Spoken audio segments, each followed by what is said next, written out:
আল্লাহর রাসূল খুশি হয়ে গেছে। খুশি হয়ে আল্লাহর রাসূল বলে, এই আমি তোর উপরে খুশি হয়ে গেছি, যা চাস তাই দিব, একটা কিছু আমার কাছ থেকে চায়া নাও, যেটা চাইবা ওটা আমি তোমায় দেব। সাহাবী কয়, আল্লাহর নবী আপনার হাতের লাঠিটা আমারে দেন। নবীর হাতে একটা লাঠি আছে, এই লাঠি চায়। কি জন্য লাঠি চায়?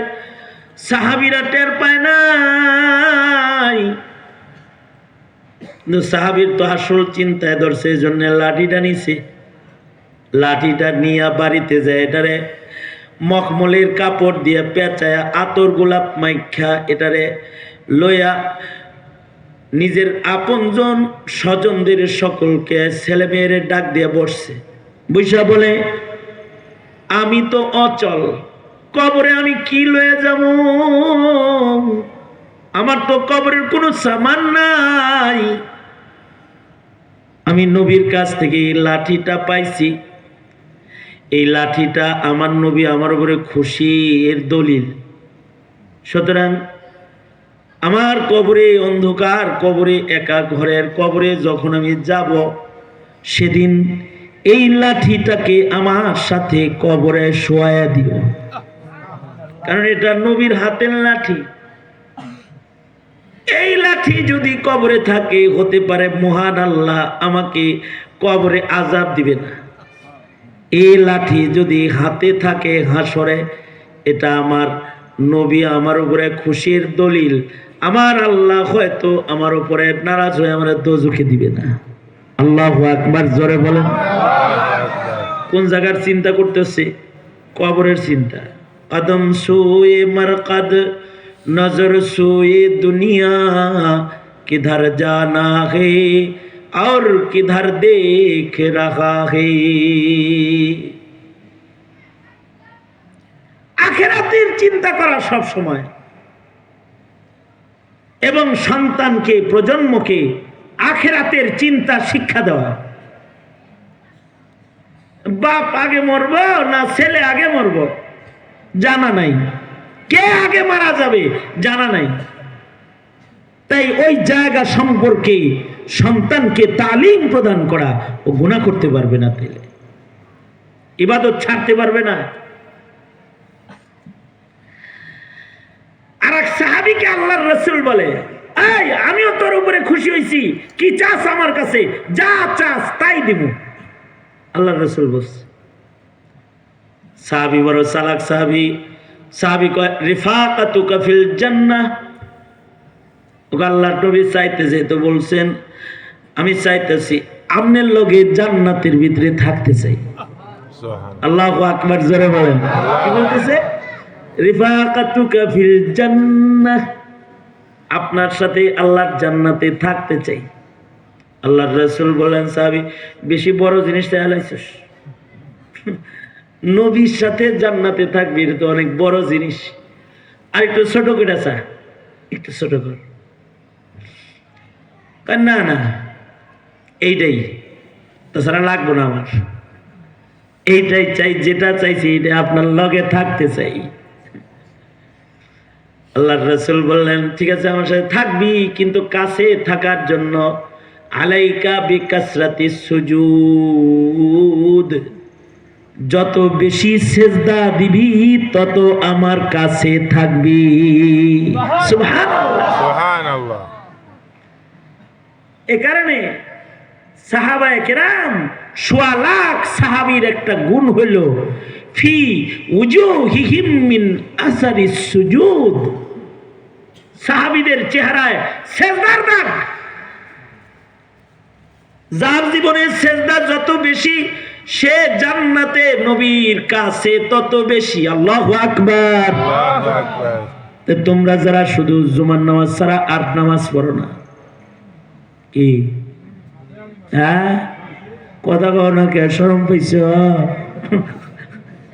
যারা জুমার নামাজ ছাড়া অন্য নামাজ পড়ো না, এলাকায় কিছু কম ভক্ত থাকে যারা ঈদের নামাজ ছাড়া আর কোনো নামাজই পড়ে না। আর কিছু আছে জানাজার নামাজও পড়ে না। কি আপনাদের গ্রামের কথা কইতেছি না, আমগো এলাকার কথা কই আর কি। থানা তো প্রায়, এই থানা কি সিংহের না? এই আমি কি নোয়াখালী থেকে আইছি নাকি? আমিও তো সিংহের এই বেটা, আমার থানা না? আচ্ছা হ্যাঁ, তাই তো এখন শক্তি আলাদা। কি আমি এক জানাজা পড়াইতে গেছি, ওসিয়তের জানাজা, আরাফার মাঠে আমার ধরে কয় যে আপনি আমার জানাজা পড়াইবেন, মিনায় কয় জানাজা পড়াইবেন, বিপদে পড়ে গেছি। জানাজা পড়ানো ঠিক আছে, আপনি যদি আমার আগে মরেন তো পড়ামুনি। আল্লাহর কি কুদরত, উনি আসার 1 বছর পরেই ইন্তেকাল করছে। আমি চট্টগ্রামে আছি মাহফিলে, এর ছেলেরা আমারে ফোন দিছে, হুজুর আয়া বলেন জানাজা আব্বা না আপনার ওয়াদা করাইছে, আমাদের বলছে আপনি না আসলে দাফন না করতে, আগেই ওসিয়ত করে রাখছে। আমি গেছি, জানাজা পড়াইছি, জানাজার ইমামতি করলাম, শত শত মানুষ জানাজা বললো, একটারে দেখি চেয়ার লইয়া গাছতলায় বয়ে রয়েছে। আমি ভাবছি মাইয়ের বড় ভালো মানুষ, তার সাথে বিধর্মীদেরও খাতির আছে, একজন যেহেতু দূরে বয়ে রয়েছে বিধর্মী হবে। জানাজা শেষ করে কাছে যায় সালাম আলাইকুম দিছি, যত জোরে আমি দিছি সালাম আলাইকুম অনেক জোরে ওয়ালাইকুম কইছে। পরে জিজ্ঞাসা আপনার নাম কি? নামেও শুরুতে মোহাম্মদ লাগাইয়া বলছে, মোহাম্মদ সুন্দর নাম। তা আমি বললাম ভাই জানাজা বললেন না কে? আপনারা পেস লাগান হুজুররা, আমার উল্টা ঝাড়ি মারতেছে, কি পেস লাগাইছে? জানাজা কি ফরজ নাকি? এটা একজনে বললেই হয় সবাই, আলাও কেফায়া বুঝায় আমারে, এলাকার কিছু পড়ছে সবাই রয়ে গেছে। আর জানাজা দোয়া আপনারা কাতারে দাঁড়ায় পড়ছেন, আমি চেয়ারে বসে বসে পড়ছি দোয়া। মুরব্বী আপনি যে মুরব্বী এই ফতোয়া দিলেন, আসলে বিষয়টা এরকম না। বিষয়টা হলো দোয়া ঠিক আছে, কিন্তু সব তো দরকার কবরে।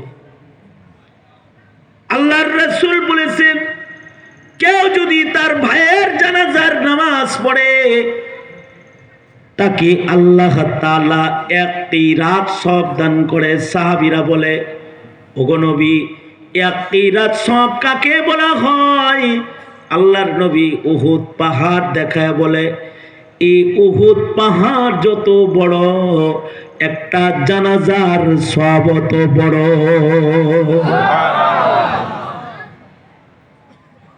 এই হাদিস শোনার পরে এক সাহাবী তো কাঁদছে, অজ্ঞান হয়ে গেছে। হায় হায়, জীবনে কত উহুদ সব বাদ হয়ে গেছে, জানাজা পড়ি নাই। আমি বললাম জানাজা পড়লেই সবটি পাইতেন, আর যদি দাফনে অংশগ্রহণ করা হয় তাহলে 2 উহুদ পাহাড় পরিমাণ সব দেওয়া হয়। এর ভিতরে মাইয়েতের একজন আমার ডাক দিয়ে কয়, আরে আপনি ধরে দেখাইতেছেন। একজন আমার কয়, হুজুর ও হুজুর জানে না, ও জানাজা পড়বো দেন না, প্যান্ট শার্ট জুতা মোজা ভরে বেরিয়েছে, ও জীবনে অজু করছে কিনা, সবার সামনে অজু করতে গেলে ও শরম পেব। খোদার দুনিয়ায় এরকম মুসলমানও আছে যার অজুও জানা নেই, অথচ যত সেজদা বেশি হবে তত নবীর কাছাকাছি জান্নাতে থাকবে। আল্লাহু আকবার বলেন। আমি এক এলাকায় গেছি মাহফিলে, বিএমপির এক ক্যাডার কয়, হুজুর 10 বছর পরে বেরিয়েছি আল্লাহ দিলে। কয় বছর? 10 বছর। কেন? আমার পাইলি তো হুজুর কাম বিনাশ করে হালাই দেয়, এই জন্য পলাই আসছিলাম 10 বছর। মনে মনে কই এখন তুমি বেরিয়েছো, তুমিও হ্যাঁ করে জ্বালাইবে বুঝলে। এই ফাঁকেই সে আমার আত্মা ধরে কয়, হুজুর এই দেখেন গুলির দাগ, এই যে গুলি ভিতরেই আছে, বাইর করা হয় নাই। এই যে গাড়ির ভিতরে গুলির দাগ বাইর করা হয় নাই, এই যে গুলি এর ভিতরে আছে। হুজুর এই যে চাইনিজ কুড়াল, এই যে চাপাতির কোফের দাগ, দলের জন্য কিনা করছি, কত দাগ। আমি ওকে বললাম, আমি মোল্লা মানুষ, আমার কাছে আইসি যেহেতু, ও মনে করছে হুজুর তো বিএমপি, মানে মোল্লারা বিরোধী দল, আওয়ামী লীগ বিরোধী বিএনপি, খুব খাতির লাগাইতেছে আমার লাগে। আমি বললাম যে দেখেন, গণতন্ত্র যন্ত্র নামক কুফরি মতবাদের দাসত্বের বহু দাগ আপনার গায়ে আছে, গুলি আছে, চামড়ার ভেতরে কাটা দাগ আছে, কিন্তু একাত্মবাদ পালনকারী খোদার গোলামির দাগ কপালে লাগায় দেয়। গুলির দাগ তো অনেক আছে, কবরে এইটি দেখলে নাজাত পাইবে না, কিন্তু সাহাবীদের মতো যদি সেজদার দাগ থাকে কবরের আযাব মাফ হইতে পারে। সাহাবী বলে, ওগো আল্লাহর নবী, আমি আপনার লোকে জান্নাতে থাকতে চাই। রাসূল বললেন, ঠিক আছে থাকবি, তবে কাছে থাকতে হইলে সেজদা বেশি লাগবে। এবার ১০০ লাখ সাহাবী সবাই সেজদা বেশি দেয়। কেন সেজদা দিবা? তাইলে তুমি সেজদা দিবা জান্নাতে যাওয়ার জন্য, কারণ নামাজ তোমার জান্নাতের চাবি। হুন্ডার চাবি হেফাজত করলা, ট্রাঙ্কের তালার চাবি হেফাজত করলা, সিন্ধুকের চাবির সংরক্ষণ করলা, তোমার গাড়ির চাবি যত্ন করলা, বাড়ির মেন গেটের চাবি যত্ন করলা। তোমার জান্নাত যেখানে অনন্ত অসীমকাল থাকবা, তার চাবি কোথায় তোমার? ওইটার চাবিটা তুমি কেন সংরক্ষণ করো না? এটা হলো আখিরাতের বুঝ। সুতরাং কবর, হাসরে, জান্নাতে আল্লাহর কাছে নাজাত পাইতে নামাজ দরকার আছে না নাই? জোরে বলেন। কয়দিন পড়বেন? সপ্তাহে সপ্তাহে না। ওয়া'বুদ রাব্বাকা হাত্তা ইয়াতিয়াকাল ইয়াকিন। মরণ পর্যন্ত ইবাদত করতে হইব, কারণ ইবাদতের মাধ্যমে কবর সুন্দর হবে, হাসর সুন্দর হবে। দুনিয়ার চিন্তা না, বাড়ির চিন্তা না, ক্ষেতের চিন্তা না, গাড়ির চিন্তা না, কবরের চিন্তা ভেতরে ঢুকাও। নিজের না, নিজের প্রজন্মের ভেতরে কবর ঢুকাও। কবর কবর, তাহলে তারা জালেম হবে না, তারা চাঁদাবাজ হবে না, তারা সন্ত্রাসী হবে না, তারা নেশাখোর হবে না, তারা মদপানকারী হবে না। ঠিক কিনা? জোরে বলে।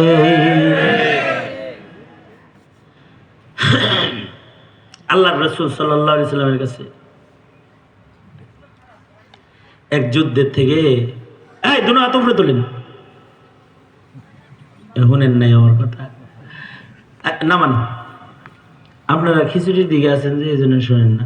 দুনো হাত উপরে তোলেন, সোজা সোজা, নাড়াচাড়া,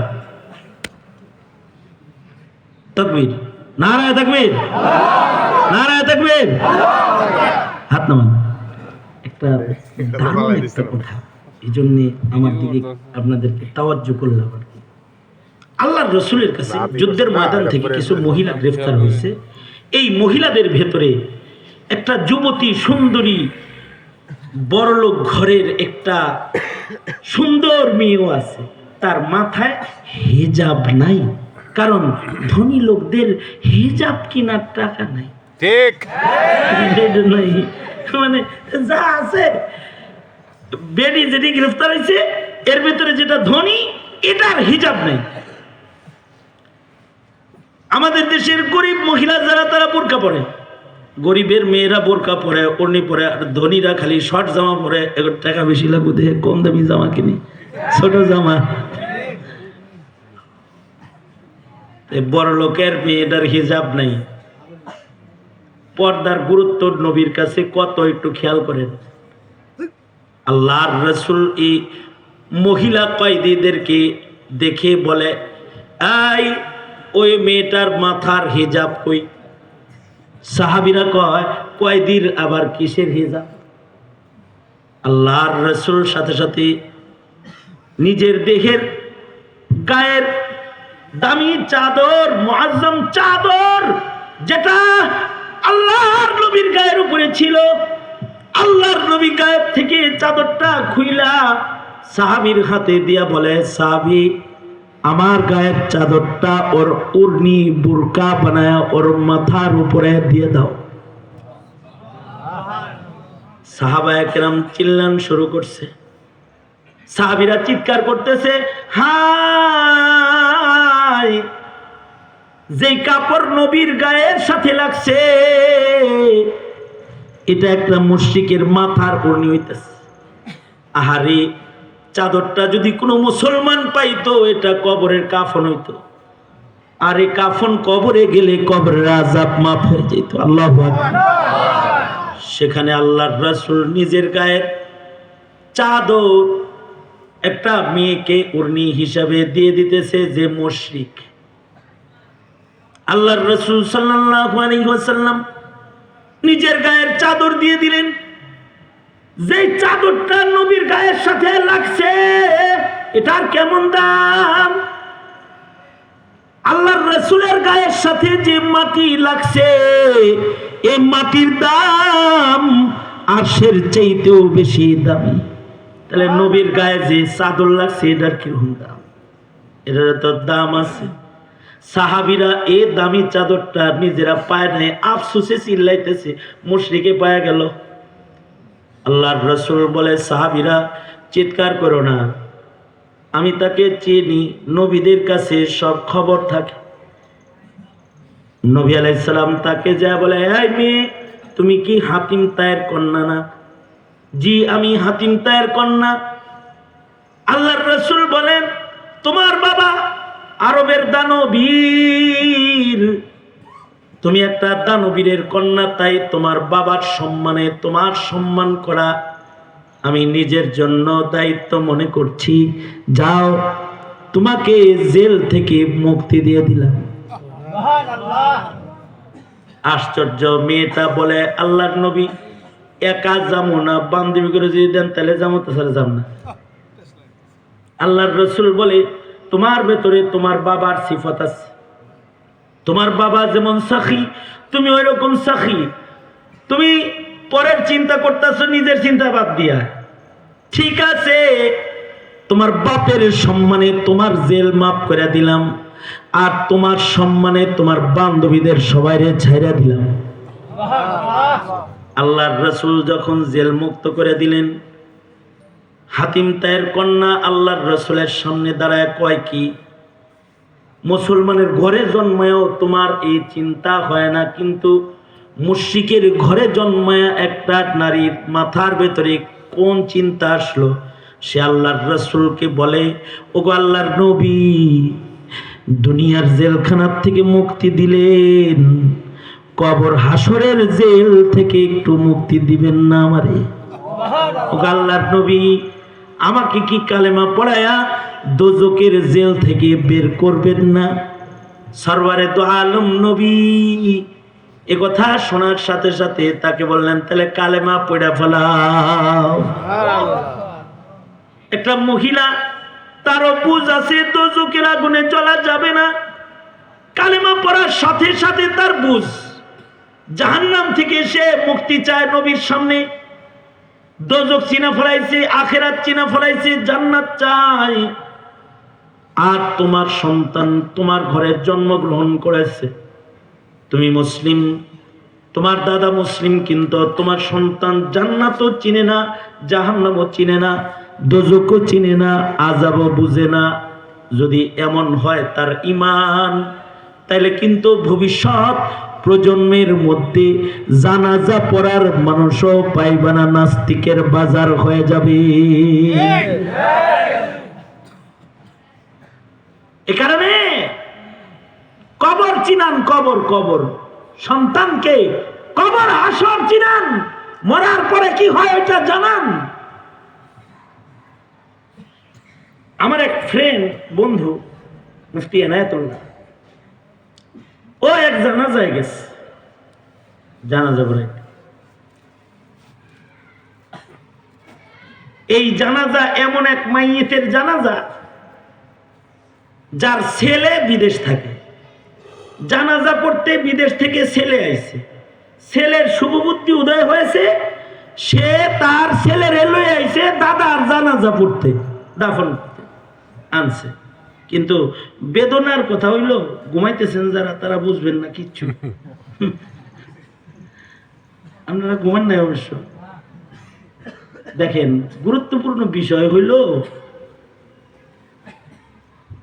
ছেলে নিয়ে আইছে নাতিরে দাদার জানাজা পড়তে, জানাজা শেষ। এই কথাটাই শোনার মতো কথা। এবার এই বাচ্চা বাবারে কি কয় জানেন? সে এই কথা বলে কাঁদছে, ঘন্টাখানেক কাঁদছে। হায় রে, প্রজন্মের অবস্থা কি হইল। বাচ্চা, শিশু বাচ্চা তার আব্বুরে বলতেছে, আব্বু দাদুর লাশ কি এখন আগুন দিয়ে পুরাইবা?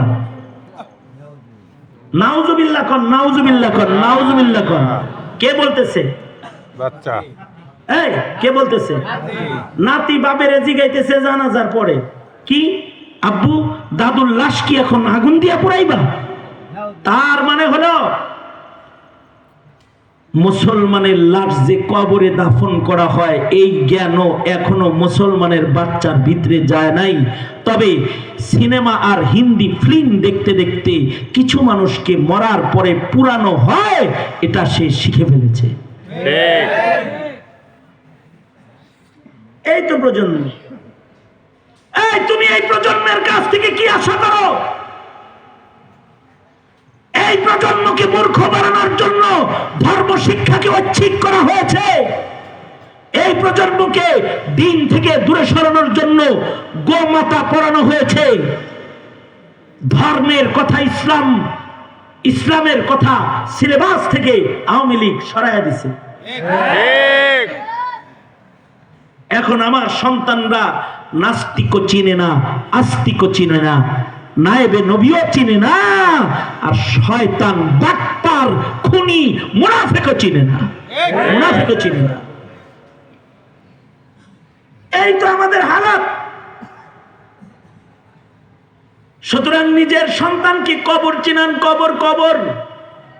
ইহা हम सब मुसाफिर है वही आखिर ठिकाना कोई आगे रवाना है कोई पीछे रवाना।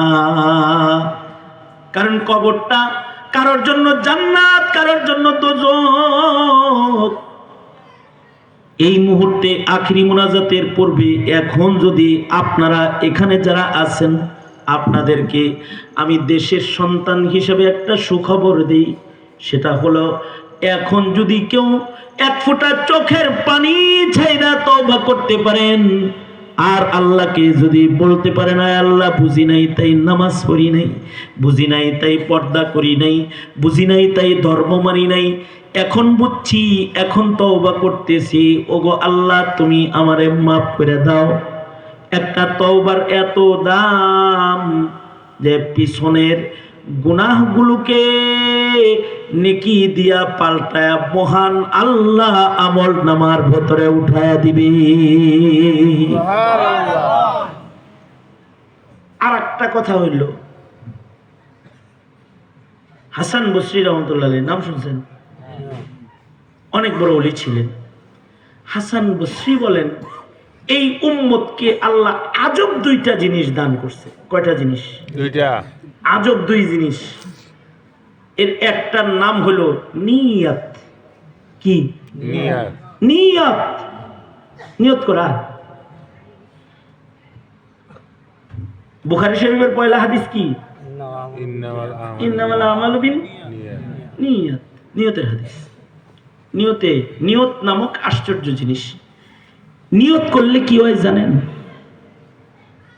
নিয়ত করার সাথে সাথে অস্তিত্বহীন বস্তু অস্তিত্বে এসে যায়। এটা হলো এর তাআজ্জুব হাল। অর্থাৎ এখন যদি কেউ নিয়ত করে, আমার উপরে হজ ফরজ হয়েছে অনেক আগে রে, এতদিন খেয়াল করি নেই, আমার হজ করণ লাগবো, নিয়ত করলাম। এখন যদি নিয়ত করে আর কালকে যদি সে মারা যায়, তার ফরজ আদায় হয়ে যাবে। সুবহানাল্লাহ। আরো আস্তে করে বলেন, আরো আস্তে করে বলেন। আরো শুনেন, কেউ নিয়ত করলো যে এই ব্যবসায় আমার যদি 1 কোটি টাকা লাভ হয়, উদাহরণ দিতেছি আর কি, 50 লাখ টাকা আমি সদকা করব, কিন্তু লাভ হয়েছে হলো 50,000। কোন কারণে লাভ হয় নাই, নিয়ত করছিল না? হ্যাঁ, 50,000-এর অর্ধেক যদি দেয়, তাও সব পাইব কত? 1 পর্ব সব পাইব হইল যা নিয়ত করছিল তা।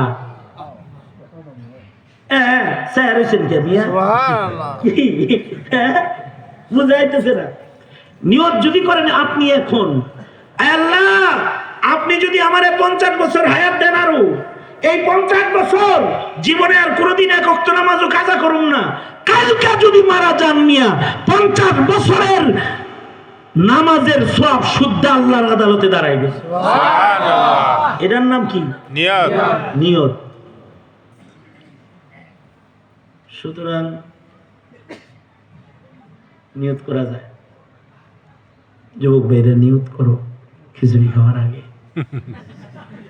আর নামাজ কাজা করব না ইনশাআল্লাহ। এই ইনশাআল্লাহ আস্তে বলি করে ইনশাআল্লাহ, আরো জোরে ইনশাআল্লাহ, জোর হলো না ইনশাআল্লাহ, আরো জোরে ইনশাআল্লাহ। ইনশাআল্লাহ, এটা একটা। দ্বিতীয় নাম্বার হলো আশ্চর্য বস্তু হলো তওবা। যার বয়স 50 বছর, যার বয়স 40 বছর, যার বয়স 70 বছর, এখন তওবা করবে। এখন এই বাম কান্দে যত গুনাহ আছে, অস্তিত্বে আছে যেটা আমল নামায়, এখন খালিস তওবা করবে, সব গুনাহ আল্লাহ মুছে দিবে। না খালি তা না, যেই ফিরিস্তায় লেখছে তার ব্রেন থেকে আল্লাহ আউট করে দিবে। আল্লাহু আকবার, জোরে করে বলেন। ও বলতে পারবো না যে আমি জানি গুনাহ করছি। ইয়ালামুনা মা তাফআলুন, কোরআন বলে যে ওরা আমাদের গুনাহ জানে, নেকিও জানে, কিন্তু তওবা করলে এদের গুনাহ ভুলাইয়া দিবে কে? জোরে চিল্লায়ে আওয়াজ করে বলেন। এই কারণে আমি যেখানেই যাই বলি, যারা 16 বছর বান্দরগিরি করছো তওবা করো। আমার থানা সিংহের, আমারে ওয়াজ করতে আইতে দেয় না। কিরকম শয়তানের থানায় আমার নাম দিয়ে থাকে। আমার বাড়ি এখানে, আমি আমার নিজের বাড়ি আইতে পারব না, আইতে দেন। কতটা শয়তানের শয়তান আমাকে দিয়ে এই সিংহের মাহফিল করতে পারে না। আমি সিংহের সন্তান। এত দুষ্টামি আল্লাহ সহ্য করে না, ঘাটটা ধইরা দিল্লি পাঠায় দিচ্ছে।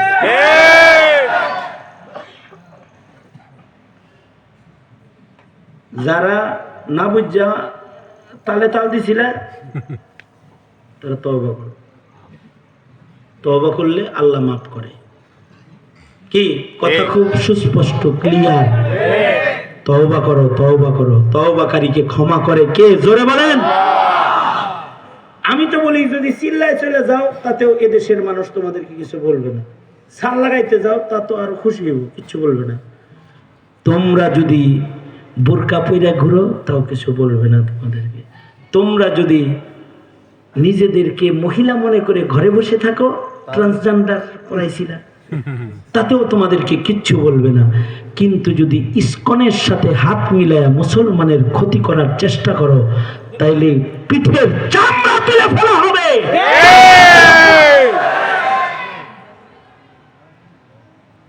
সুতরাং এই দেশ মুসলমানের দেশ। কিভাবে কল্পনা করে এদেশ থেকে ইসলাম তাড়িয়ে দেওয়ার কেউ? যারা ইসলাম তাড়িয়ে দেওয়ার চেষ্টা করবে, এই জাতি ওদেরকে জমিনে জায়গা দিবে না, দিবে না। শাহজালালের ভূমি এটা, ওইটা কথা না। কথা হলো মরার আগে তওবা করে নাও। ঠিক, তওবা করো। আমার সন্তানরা জানে না কাদিয়ানি কাফের। আমার সন্তানরা জানে না নাস্তিকতা ঈমান নষ্ট করে। কি কথা বলেন না কেন? জানে না ওরা। এতটুকুন দিন শিখাইতে দিবা না আমাদের সন্তানদেরকে? স্কুল কলেজের ধর্মীয় সিলেবাসকে সংস্কার করো। এটা মুসলমানের দেশ। ইমাম চিনাও, নবী চিনাও, কাদ্দানি চিনাও, নাস্তিক চিনাও। নাস্তিক চিনা দাও। 17 কোটি মুসলমানের অধিকার নেই আছে। এইখানে এই মাদ্রাসাগুলো ভূমিকা পালন করে আপনার সন্তানের ঈমান ঠিক করা। যখন স্কুল কলেজ ঈমান শূন্য। সুতরাং মাদ্রাসা দরকার আছে না নাই? আছে। এই জোরে আওয়াজ করে বলেন, দরকার আছে না নাই? আছে। আছেন তো? আছে। মাদ্রাসার সাথে আছে, আলেমদের সাথে আছেন তো? আছে। আলেম ওলামা যেখানে আমরা আছি সেখানে, জোরে কোন আমরা আছি সেখানে। আলেম ওলামা যেখানে আমরা আছি সেখানে, আলেম নাই যেখানে তবলিগে আলেম নাই, এই তবলিগে ওই তবলিগে আমরা নাই, যেইখানকায় আলেম নাই, ওইখানকার আমরা নাই, যেই রাজনীতি আলেমের সমর্থন নাই, লাথি মারি ওই রাজনীতির চৌকাটে, ঠিক কিনা? জোরে আওয়াজ করে বলেন। নাস্তিক্যবাদের গোলামীর রাজনীতি আমরা করতে চাই না। ঠিক আমি বলি না সব তোমরা ইসলামে ঐক্যজোট করো, এই দাওয়াত দিই না তোমাদের। তুমি রাজনীতি করো গা, যা করবা, কিন্তু বুঝে হই না করো, বেঈমানের রাজনীতি করো না। ঠিক মনে থাকবে তো ইনশাআল্লাহ? ইনশাআল্লাহ। তাহলে ওয়াদা, মরার আগে আর নামাজ কাজা করব না। মরার আগে আর নামাজ চিল্লা ইনশাআল্লাহ। ইনশাআল্লাহ। সুন্নতকে ইজ্জত করব, সুন্নতকে মানব ইনশাআল্লাহ। ইনশাআল্লাহ। কোরআন পড়া শিখবো, কোরআন পড়া ইনশাআল্লাহ। সন্তানদেরকে দিন শিখাবো, ইনশাআল্লাহ। মহিলাদেরকে পর্দায় রাখবো, ইনশাআল্লাহ। আরো আস্তে ইনশাআল্লাহ। ইনশাআল্লাহ। জোরে করে বলেন ইনশাআল্লাহ। ইনশাআল্লাহ। আর কাদিয়ানীদেরকে কাফের ঘোষণা করার জন্য যদি আলেমরা ডাক দেয়, কাফন পরে রাজপথে হাজির থাকবো ইনশাআল্লাহ। জোরে করে বলেন আল্লাহু আকবার। কাফের কাফের, কাদিয়ানীরা কাফের, নবীর পরে নবী নাই, সংসদে আইন চাই, সংসদে আইন চাই, নবীর পরে নবী নাই। এই শোনো শোনো শোনো, আল্লাহু আকবার। এই তকবীর গুলা শিক্ষা দেওয়া ফরজ। ঠিক ধানের শীষার লাঙ্গল শিক্ষা দেওয়া কি ফরজ নাকি ভাই? না, নৌকা, ধানের শীষ, লাঙ্গল এটা ফরজ না, কিন্তু এই যে এইটা শিক্ষা দেওয়া কি ফরজ। আমি শাইখুল ইসলামের একটা ফতোয়া শুনাই। শাইখুল ইসলাম বলছে, কেউ যদি কাদিয়ানীকে কাফের না বলে সেও কাফের হয়ে যায়। ঠিক সুতরাং তকবীরটা ভালো করে দেখ, কাফের কাফের। আপনারা কমপক্ষে 3 বার ভালো করে কোন কাদিয়ানীরা কাফের বলেন। কাফের কাফের, কাদিয়ানীরা কাফের, কাফের কাফের, কাদিয়ানীরা কাফের, কাফের কাফের, কাদিয়ানীরা কাফের। মাশাআল্লাহ। মনে থাকবে তো ইনশাআল্লাহ। এই পিচ্চি পিচ্চি আন্ডা বাচ্চা যা আছে মনে থাকবে তো? থাকবে। কাদিয়ানী কি? কাফের, ধরে বলো কাদিয়ানী কি? কাফের, কাদিয়ানী কি? কাফের। ও কাদিয়ানী যদি তোমার কাছে আহে, টান দাও একেবারে পাকিস্তান বানায় দেবো। ঠিক ঠিক কিনা? যারা আওয়াজ করে বলো ঠিক ইনশাআল্লাহ। ঠিক। ইনশাআল্লাহ। এই কোরআন শরীফ পড়া শিখবা, ঠিক? এই ঠিক আছে, আল্লাহ তাআলা কবুল করেন। আমিন। এই সিঙ্গারে সবচেয়ে বেশি কওমি মাদ্রাসা, সবচেয়ে বেশি আলেমে দিন মানিকগঞ্জ জেলা, সিঙ্গারে সবচেয়ে বেশি আলেম ওলামা। আল্লাহ তাআলা এই জমিনকে আল্লাহ তাআলা ইসলামের জন্য আরো উর্বর বানায় দেয়। জোরে বলেন আমিন। আমিন। বাস এ পর্যন্তই কথা। আজকের মাহফিলের সভাপতি আমার অত্যন্ত শ্রদ্ধাভাজন বড় ভাই, আমার আব্বার সাগরেদ, আমার বড় ভাই। আমরা যখন ছোট কোলে করে রাখছে, ওনার মাদ্রাসা, আর নতুন মাদ্রাসা চিনেন না, যাওচর, হ্যাঁ, এই মাদ্রাসা অনেক চোখের পানির ফসল। না খারাকান্দি থেকে যখন চলে আসে, একটা ছোট্ট জায়গা নিয়ে শুরু করছে। আল্লাহ তাআলা এখন জামিয়া বিশাল 4 তলা হয়েছে না ভাই? হ্যাঁ, 4 তলা ভবন হয়ে গেছে। এলাকার মুরব্বী আমার আব্বা জান, আপনারা জানেন কারফিউর সময় ইন্তেকাল করছে। হাফেজ জয়নুল আবদিন সাহেব আমার আব্বা মারা গেছে। আপনাদের কাছে দোয়া চাই আব্বার জন্য।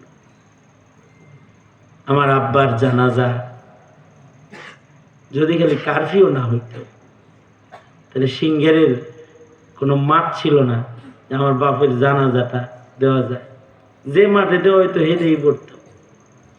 পাইলট উচ্চ বিদ্যালয়ে দিলে পাইলট উচ্চ বিদ্যালয়েও জায়গা পাওয়া যেত না। এত মকবুল মানুষ ছিল, সারা দিন কোরআন শরীফ পড়ত। আল্লাহ ওনাকে মাফ করে দেয়। আমিন। আমিও দোয়া চাই আপনাদের জন্য দোয়া করি আল্লাহ তাআলা সবাইকে নেক হায়াত দান করে আমাদেরকে কবুল করে ভাই দোয়া করি এই